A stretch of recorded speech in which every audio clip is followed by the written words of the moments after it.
Baghdad کے ایک چھوٹے سے محلے میں جہاں زیادہ تر مزدور رہتے تھے، ایک غریب مگر نیک دل آدمی حسن رہتا تھا۔ حسن کی زندگی سخت محنت سے بھری ہوئی تھی۔ اس کے پاس اتنا بھی نہ تھا کہ وہ 2 وقت کی روٹی سکون سے کھا سکے۔ وہ دن بھر بازار میں کام کرتا، کبھی کسی کا بوجھ اٹھاتا، کبھی دکانوں کی صفائی کرتا، مگر جتنا کماتا تھا وہ بمشکل اس کے کھانے کے لیے ہی کافی ہوتا۔ حسن کی ایک عادت تھی جو اسے دوسروں سے منفرد بناتی تھی۔ وہ ہر رات اللہ کے سامنے بیٹھ کر دعا کرتا۔ وہ اللہ سے فریاد کرتا، اے اللہ، مجھے اتنی دولت دے دے کہ میں آرام اور سکون کے ساتھ زندگی گزار سکوں، میں کسی کا محتاج نہ رہوں اور اپنے بچوں کے لیے اچھا کھانا لا سکوں۔ ہر رات وہ آسمان کی طرف دیکھ کر آنسو بہاتا، دعا مانگتا اور پھر صبح ہونے پر دوبارہ مزدوری میں لگ جاتا۔ مگر دن گزرتے گئے اور اس کی حالت میں کوئی بہتری نہ آئی۔ وہ سوچنے لگا، کیا میری دعائیں قبول نہیں ہوتی؟ کیا اللہ میری فریاد نہیں سنتا؟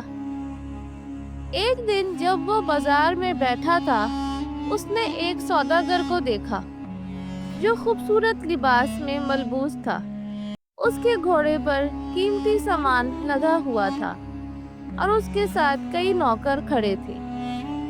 حسن نے حسرت سے اسے دیکھا اور دل میں سوچا، کاش میں بھی ایسا ہوتا، میرے پاس بھی دولت ہوتی، میں بھی عزت دار ہوتا۔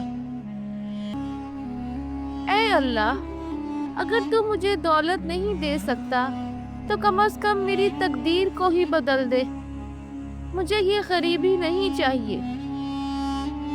اگلی صبح حسن معمول کے مطابق بازار پہنچا، مگر آج اس کا دل بوجھل تھا۔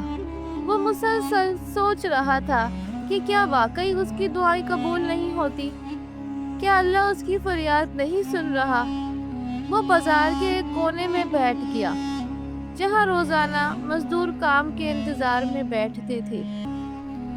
وہاں بہت سے لوگ تھے، کچھ کسان تھے جو کھیتوں میں کام کرنے کے لیے مزدور ڈھونڈ رہے تھے، کچھ تاجر تھے جو اپنا سامان بازار تک پہنچوانا چاہتے تھے۔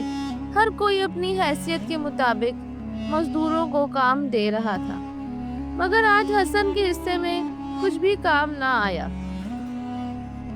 اسی دوران ایک عجیب منظر دیکھنے کو ملا۔ ایک گھوڑے پر سوار شخص تیزی سے بازار آیا۔ اس کا چہرہ فکر مند تھا اور وہ لوگوں کو زور زور سے آواز دینے لگا، کیا یہاں کوئی ایسا آدمی ہے جو ایماندار ہو، مضبوط ہو اور جسے فوری طور پر کام چاہیے؟ بازار میں بیٹھے بہت سے مزدوروں نے فوراً ہاتھ اٹھا دیے، مگر گھڑ سوار نے اپنی نظریں دوڑائیں اور سیدھا حسن کے قریب آ کر رک گیا۔ اس نے غور سے حسن کو دیکھا اور بولا، تمہارا نام کیا ہے؟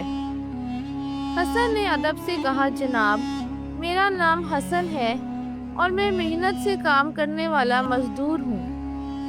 اگر آپ کو کوئی کام چاہیے تو میں حاضر ہوں۔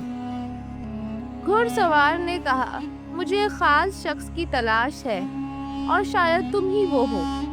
اگر تم واقعی ایماندار اور محنتی ہو تو میں تمہیں ایک بڑا کام دینا چاہتا ہوں، لیکن یہ آسان نہیں ہوگا۔ حسن نے حیرانی سے پوچھا، یہ کیسا کام ہے جناب؟ گھڑ سوار نے کہا، یہ کام عام مزدوری سے مختلف ہے، تمہیں میرے ساتھ چلنا ہوگا، ایک خفیہ ذمہ داری نبھانی ہوگی۔ اگر تمہیں کامیابی حاصل ہوئی تو تمہاری زندگی بدل جائے گی، مگر اگر تم ناکام ہوئے تو شاید تمہارے لیے مشکلات بڑھ جائیں۔ حسن کا دل زور زور سے دھڑکنے لگا۔ یہ کیا معاملہ تھا؟ وہ جو ہمیشہ ایک عام مزدور کی طرح بازار میں بیٹھ کر کام کی تلاش کرتا تھا، آج اچانک ایک انجانے سفر پر جانے کی بات ہو رہی تھی۔ مگر اس کے دل میں ایک سوال گونجنے لگا، کیا یہ وہی دعا کا جواب ہے جو میں نے مانگی تھی؟ کیا اللہ نے میری تقدیر بدلنے کے لیے مجھے کسی امتحان میں ڈال دیا ہے؟ کچھ لمحے سوچنے کے بعد حسن نے ہمت کر کے کہا، جناب، میں اس کام کے لیے تیار ہوں۔ مجھے بتائیے کہ مجھے کہاں جانا ہوگا اور کیا کرنا ہوگا۔ گھڑ سوار نے کہا، چلو میرے ساتھ چلو، میں تمہیں ایک ایسی جگہ لے جا رہا ہوں جہاں قسمت خود تمہارا انتظار کر رہی ہے۔ یہ سن کر حسن کی آنکھوں میں عجیب سی روشنی چمکنے لگی۔ وہ نہیں جانتا تھا کہ آگے کیا ہوگا، مگر اسے یقین تھا کہ یہ موقع اللہ کی طرف سے دیا گیا ہے اور وہ اسے ضائع نہیں کرے گا۔ حسن نے ہچکچاہٹ کے بغیر گھڑ سوار کے پیچھے چلنے کا فیصلہ کر لیا۔ حسن اس اجنبی کے ساتھ بغداد کی گلیوں سے گزرتا ہوا ایک سنسان راستے پر آ گیا۔ راستے میں حسن نے ہمت کر کے پوچھا، جناب، کیا میں جان سکتا ہوں کہ ہم کہاں جا رہے ہیں اور یہ کام آخر ہے کیا؟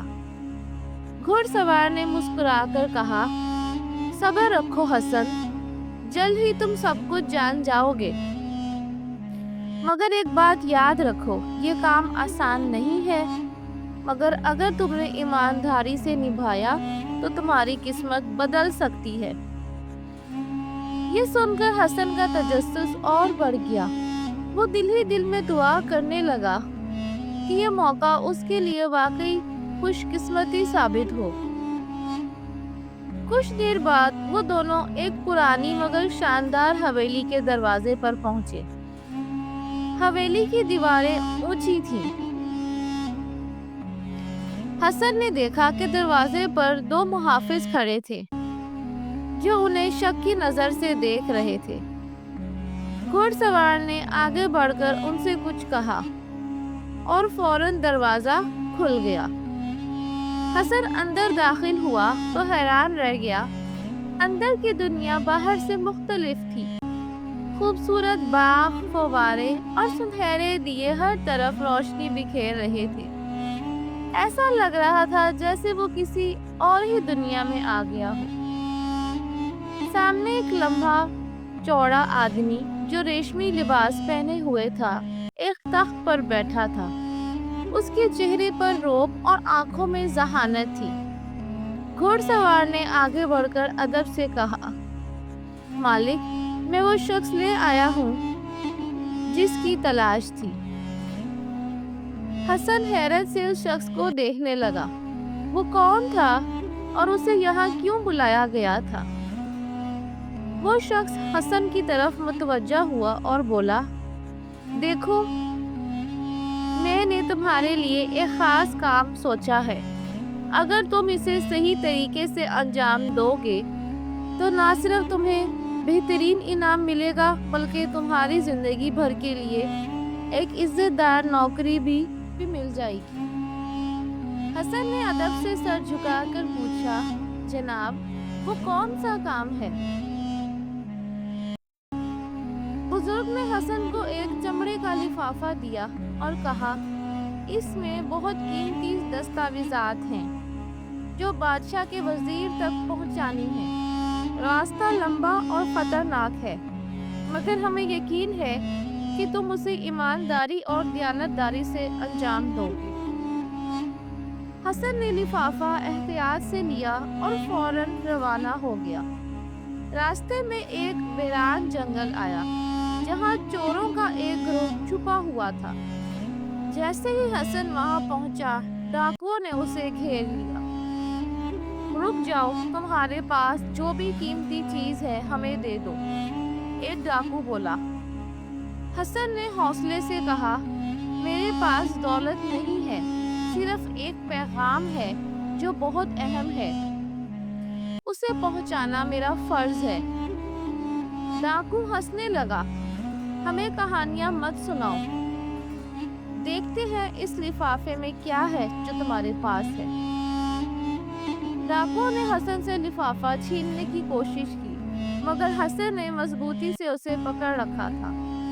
وہ جانتا تھا کہ اگر یہ دستاویزات غلط ہاتھوں میں چلی گئیں تو بہت بڑا نقصان ہو سکتا ہے۔ اس نے ذہانت سے کام لیتے ہوئے کہا، اگر تم نے یہ لفافہ کھولا تو بادشاہ کے سپاہی تمہاری گردن اڑا دیں گے۔ حسن کی گہری پر اعتماد آواز جنگل کی خاموشی میں گونجی۔ ڈاکو چونک کر ایک دوسرے کی طرف دیکھنے لگے۔ ان کے چہروں پر خوف کی پرچھائیاں نظر آ رہی تھیں۔ ایک ڈاکو نے سرگوشی میں کہا، یہ شخص جھوٹ تو نہیں بول رہا؟ اگر یہ واقعی شاہی خط ہے تو ہم سب مصیبت میں آ سکتے ہیں۔ ڈاکوؤں نے کچھ سوچنے کے بعد اسے جانے دیا۔ حسن نے اندرونی سکون کے ساتھ اللہ کا شکر ادا کیا اور لمبے لمبے قدم بڑھاتا ہوا گھنے درختوں میں گم ہو گیا۔ اب صرف ایک ہی بات اس کے ذہن میں گونج رہی تھی، یہ خط وزیر تک پہنچانا ہے۔ حسن وزیر کے محل پہنچا اور لفافہ صحیح سلامت اس کے حوالے کر دیا۔ وزیر نے اسے کھولا، دستاویزات دیکھی اور خوش ہو کر بولا، حسن، ہمیں ایک ایماندار آدمی کی تلاش تھی جو بادشاہ کے خاص معاملات میں ہماری مدد کر سکے۔ آج تم نے اپنی ایمانداری اور بہادری ثابت کر دی۔